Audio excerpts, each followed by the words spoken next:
Assalamualaikum warahmatullahi wabarakatuh.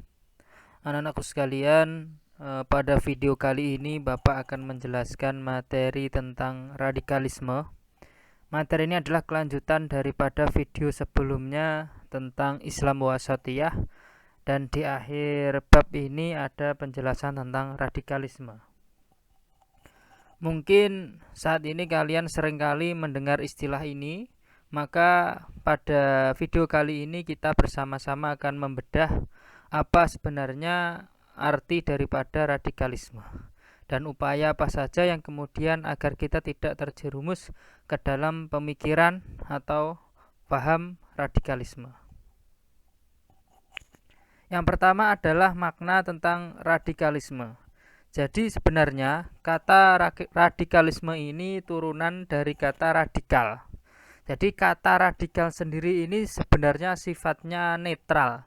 Jadi tidak ada keterkaitan dengan masalah agama sama sekali. Jadi ini sifatnya netral dan tidak ada kaitannya dengan agama, istilah radikal ini. Yang kemudian sering dijumpai kata radikal ini sebenarnya digunakan dalam istilah filsafat atau kajian filsafat, kata-kata radikal ini. Namun pada akhir-akhir ini kata radikal ini menjadi suatu kata yang umum dan bahkan semua orang itu tahu. Kemudian sebenarnya kata radikal ini berasal dari bahasa Latin dari kata radik. Jadi radik sendiri ini memiliki arti akar atau sesuatu yang mengakar. Jadi secara etimologi kata radikal mengandung arti segala sesuatu yang sifatnya mendasar sampai ke akar-akarnya atau sampai pada prinsipnya. Jadi ini makna sebenarnya kata radikal. Kemudian sikap radikal ini akan mendorong perilaku individu untuk membela secara mati-matian mengenai suatu kepercayaan, keyakinan, agama atau ideologi yang dianutnya. Jadilah ini yang kemudian makna daripada kata radikal. Selanjutnya adalah makna radikalisme. Ini sebenarnya memiliki dua arti. Yang pertama adalah memiliki dianggap baik apabila memiliki asosiasi atau konotasi positif dengan progresif dan inovatif. Sedangkan sesuatu ini dianggap buruk apabila memiliki asosiasi atau konotasi negatif dengan ekstremisme. Jadi pada awalnya atau pada dasarnya kata radikal ini sama sekali tidak menyinggung berkaitan tentang agama atau bahkan paham yang ekstrim. Namun di sini juga memiliki makna tentang suatu hal yang positif. Jadi sesuatu yang mengakar. Maksudnya apa? Mungkin kalian memiliki hobi membaca buku. Maka di setiap kali kalian pergi di suatu tempat, kalian akan mencari buku baru untuk kalian baca. Ini kan sesuatu yang mengakar, yang tidak bisa kalian tinggalkan.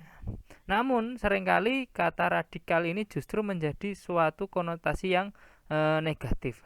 Dan inilah yang akan kita bahas. Jangan sampai kata radikal ini menjadi suatu konotasi yang negatif, yang justru mengarah kepada ekstremisme.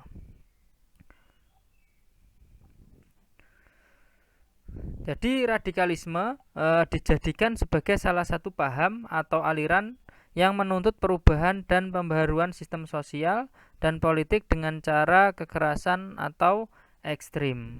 Ya, ini yang kemudian kenapa istilah radikalisme ini menjadi sebuah konotasi yang negatif. Paham radikalisme ini seringkali dikaitkan dengan agama. Jadi paham radikal pasti sering dikaitkan dengan agama. Mengataskan nama agama, padahal semua agama itu tidak sama sekali mengajarkan yang namanya kekerasan. Namun agama itu justru menjadi target. Ya. Jadi agama itu tidak ada yang mengajarkan kekerasan, tapi agama ini menjadi target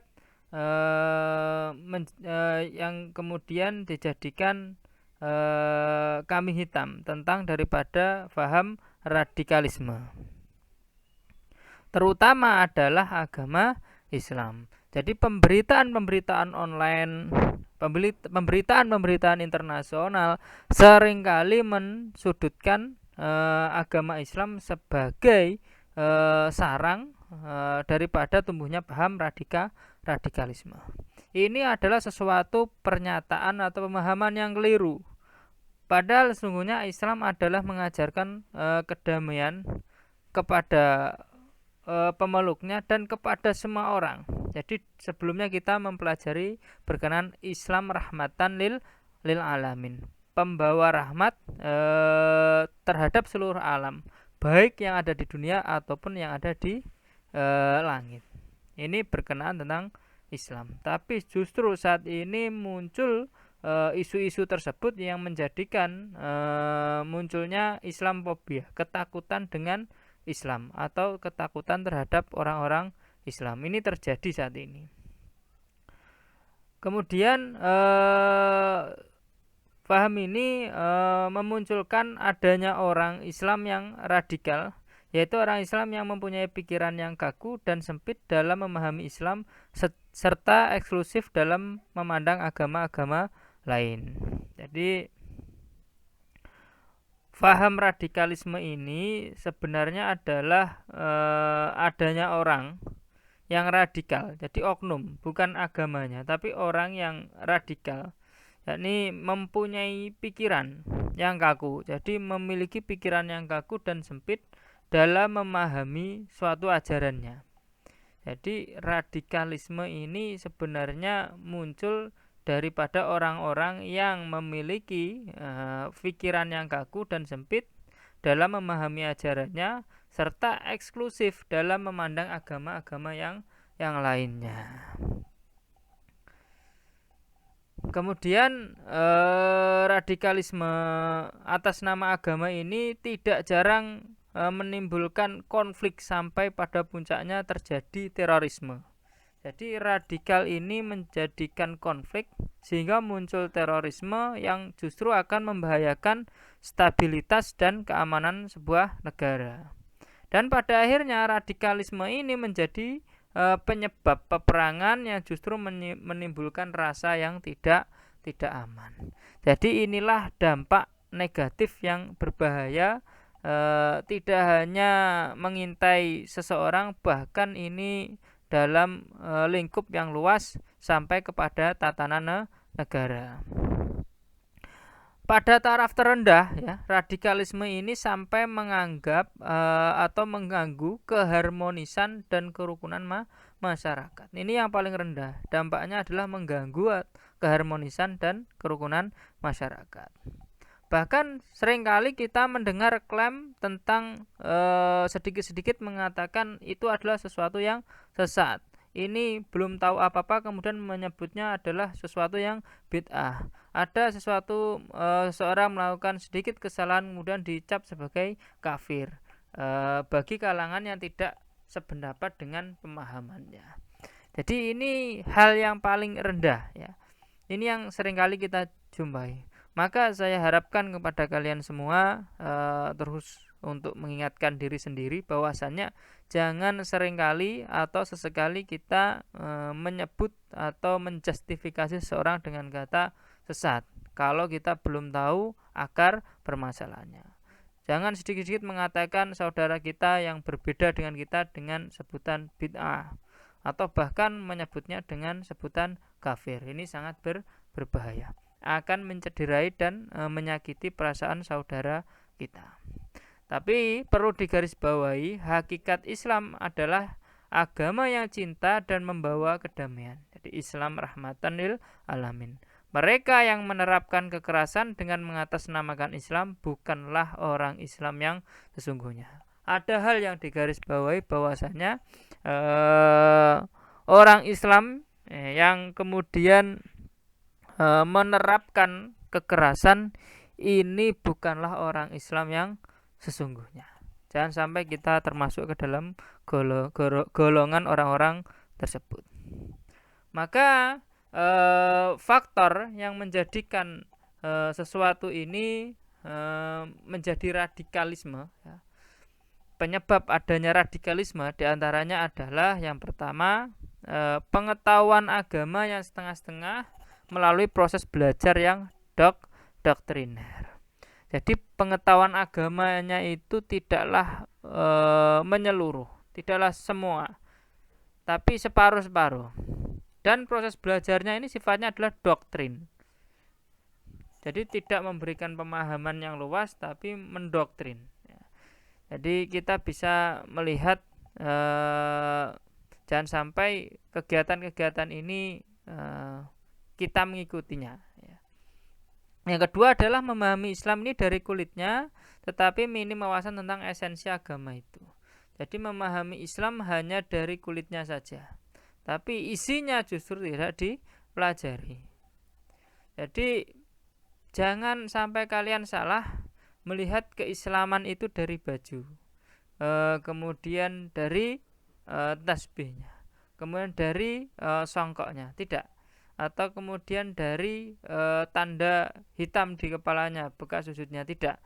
Tapi sesungguhnya keislaman itu tercermin daripada perilaku. Yang ketiga adalah disibukkan oleh masalah sekunder dan melupakan masalah-masalah primer.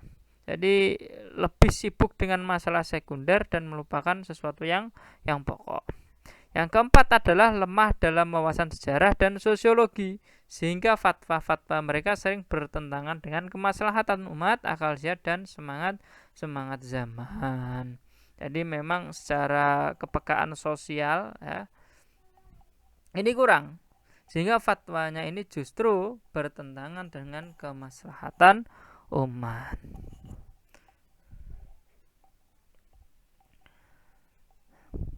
Selanjutnya adalah tentang ciri-ciri daripada radikalisme. Jadi adapun ciri-ciri saya kelompokkan menjadi 5. Mungkin kalian bisa menambahkan sendiri dengan sumber-sumber yang lain. Yang pertama adalah intoleransi dengan orang lain yang memiliki perbedaan pandangan dan mengingkari fakta kebinekaan yang ada di Indonesia. Jadi intoleransi. Jangan sampai kita itu menjadi seseorang yang memiliki pandangan bahwasannya pendapat atau apa yang kita pahami ini adalah sesuatu yang paling benar. Jangan sampai. Sehingga kemudian kita menyalahkan pandangan atau pendapat orang lain. Kita harus tetap menghargai yang namanya sebuah perbedaan-perbedaan. Apalagi kita hidup di Indonesia dengan segala macam perbedaannya. Yang kedua adalah sikap berlebihan. Jadi berlebihan dalam beragama sehingga melanggar hukum dan norma agama. Jadi berlebihan yang dimaksud adalah sesuatu yang sampai melanggar hukum dan norma agama. Kalau sejauh itu tidak melanggar hukum dan norma agama, mungkin masih dianggap biasa atau boleh. Tapi kalau berlebihannya saya melanggar hukum, inilah yang berbahaya. Kemudian memaksakan kehendak dengan berbagai dalil, termasuk dalil agama. Bahkan ingin mengubah moral masyarakat beragama dengan cara-cara khawarijiyah, dengan berontak, bukan dengan tajridiyah atau bertahap dan berproses. Jadi inilah ciri-ciri yang ketiga. Ciri-ciri yang keempat adalah menggunakan cara kekerasan. Jadi baik verbal ataupun fisik. Jadi awalnya hanya mungkin mengkafirkan, menyesatkan, membid'ahkan. Jangan sampai kemudian hal ini melakukan dengan cara-cara fisik, yakni menumbuhkan kecemasan berupa teror, kemudian penghancuran fisik yang disebut vandalisme, yang tidak sepaham dengan orang-orang yang tidak sepaham. Yang selanjutnya adalah merasa dirinya paling benar, sehingga tidak mau mendengarkan argumentasi dari kelompok yang lain. Inilah beberapa ciri yang kemudian bisa saya rinci. Mungkin nanti kalian bisa mencari sumber yang lain. Jadi jangan sampai kalian masuk ke dalam paham radikalisme ini, memiliki paham ini. Karena apa? Karena dampaknya sangat berbahaya. Banyak sekali contoh-contoh yang ada di Indonesia tentang radikalisme. Nanti kalian bisa cari sendiri di internet mungkin atau melalui berita di televisi tentang radikalisme. Yang selanjutnya adalah Islam menentang radikalisme. Jelas ya, Islam menentang radikalisme. Jadi radikalisme ini bukanlah ajaran Islam. Nah, ini yang harus kalian pahami dan saya tekankan. Jadi sikap melampaui batas tidak akan membuahkan hasil yang baik dalam semua dan segala urusan, apalagi dalam urusan agama. Jadi di antara sikap yang melampaui batas diantaranya adalah radikal. Dengan segala bentuknya yang menyelisih syariat Islam. Melarang umatnya melampaui batas. Jadi Islam ini melarang umatnya melampaui batas dengan mengamalkan agama yang ekstrim sehingga melebihi batas kewajaran. Dalilnya apa? Yakni terdapat dalam hadis riwayat An-Nasa'i dan Ibnu Majah. Bismillahirrahmanirrahim. Iyyakum wal ghuluwa fid dini fa inna ma ahlaka man kana qablakum bil ghuluwi fid din. Hindarilah oleh kalian tindakan melampaui batas atau ghulu dalam beragama, sebab sungguh ghulu dalam beragama telah menghancurkan orang sebelum kalian. Jadi berlebih-lebihan dalam agama sampai dia melampaui batas. Ini dilarang dalam Islam. Berlebih-lebihan dalam agama adalah dengan melakukan sesuatu yang melampaui batas dengan kekerasan atau kekakuan. Maksudnya adalah melampaui batasnya ini dengan kekerasan dan kekakuan. Islam dengan tegas menolak radikalisme karena sangat membahayakan, ya. Merusak syariah dan ibadah umat Islam, merusak tatanan dan ideologi negara, bahkan menimbulkan teroris dan pembunuhan. Maka paham radikalisme harus dihentikan penyebarannya dengan berbagai macam cara, diantaranya adalah dengan meningkatkan pemahaman secara kafah atau sempurna, baik melalui pendidikan formal ataupun non-formal. Meningkatkan rasa toleransi dengan cara menghormati perbedaan yang ada, serta mewaspadai adanya pengaruh-pengaruh dari paham yang mempengaruhi terhadap radikalisme. Jadi itu beberapa hal yang bisa saya sampaikan tentang radikalisme. Jangan sampai kita memiliki paham ini dan kita bersama-sama menjauhi paham ini, dan kita berusaha menjaga persatuan dan keutuhan negara ini termasuk kerukunan dalam umat beragama. Jadikanlah Islam ini tercermin dari perilaku-perilaku kita. Kurang lebihnya mohon maaf. Wassalamualaikum warahmatullahi wabarakatuh.